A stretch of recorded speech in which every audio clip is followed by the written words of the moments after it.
एक मृगा के संग से भरत धरी मृग देह, और तुलसी की कौन गति, जो घरे घरे करत सनी। महाराज एक मृगा का संग किया भरत ने, तो उन्हें अगली योनि मृग की ही मिली। और हम लोगों से पूछो, हम लोग जगह जगह दिल लगाए बैठते हैं, और जब हमारा दिल टूटता है तो कहते हैं महाराज मेरा दिल टूट गया। तो भाई तूने दिल लगाया ही ऐसी जगह था कि टूटना ही था। दिल लगाना चाहिए परमात्मा से, दिमाग लगाना चाहिए संसार से। और हम लोग करते क्या है, दिल लगाते हैं संसार से और दिमाग लगाते हैं परमात्मा से। बोले महाराज कहाँ आप भी स्वाहा स्वाहा करते घूम रहे हो। आजकल घी खाने को नसीब नहीं है, रोटी में छुपड़ने को नसीब नहीं है, और आप भयंकर घी की आहुतियां डलवा रहे हो, इतना घी बर्बाद कर रहे हो। क्या होता है ऐसा? कौन है भगवान, देखा है कभी? लो भैया ये सब हमसे बातें करवा रहे। एक संत जी थे, तो संत जी के पास एक चतुर भक्त पहुंच गया। उसने कहा महाराज आप दिन भर भजन करते हो, दिन भर माला झोली हाथ में लिए रहते हो, जैसे हमारी यजमान जी लिए हैं ऐसे ही माला झोली लिए रहते हो, तो ये माला जपते हो, आपने कभी परमात्मा को देखा है क्या? संत जी ने कहा देखो भाई, परमात्मा जो है वो देखने का विषय नहीं है, परमात्मा अनुभव का विषय है। मैंने अनुभव किया है कि हाँ परमात्मा है।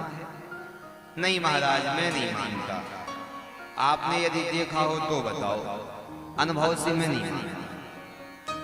संत जी ने बहुत समझाने का प्रयास किया।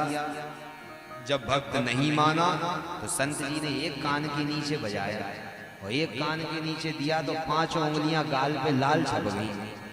उसने कहा महाराज ये क्या कर दिया, मुझे मार दिया, दर्द हो रहा है, कष्ट हो रहा है। संत जी ने कहा बताओ दर्द कहाँ हो रहा है, मैं देखना चाहता हूँ दर्द। बोला महाराज दर्द देखने का नहीं होता है, दर्द अनुभव करने का होता है। संत ने कहा जब से मैं भी तुझसे यही कह रहा हूँ कि परमात्मा देखने का नहीं, परमात्मा अनुभव का विषय होता है। तो कभी कभी ये व्यक्ति बात से नहीं समझता है, उसे कान के नीचे बजाना ही पड़ता है।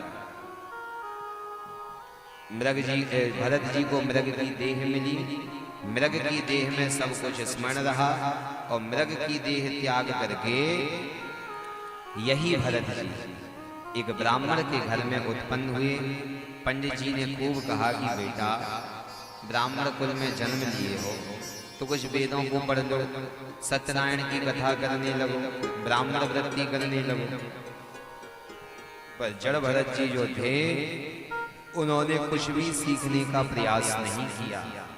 क्यों? क्योंकि पूर्व समय की सारी घटनाएं याद हैं। जानते हैं कि यदि आज मैं इनके चक्कर में पड़ गया तो आज पिताजी कह रहे हैं मंत्र सीख लो, कल कहेंगे यजमान की कथा वाचाओ, परसों कहेंगे विवाह कर लो, फिर मैं वही सब चक्कर में फंस जाऊंगा। इसीलिए मैं कुछ सीखना ही नहीं चाहता। पिताजी ने खूब समझाया, समझ में नहीं आया। पिताजी को चल बसे और भाभी भैया का राज आ गया। और भाभी का राज आया तो भाभी ने कहा सुनो देवर जी, यदि अब रोटी चाहिए तो काम तो करना पड़ेगा, नहीं अलग हो जाओ।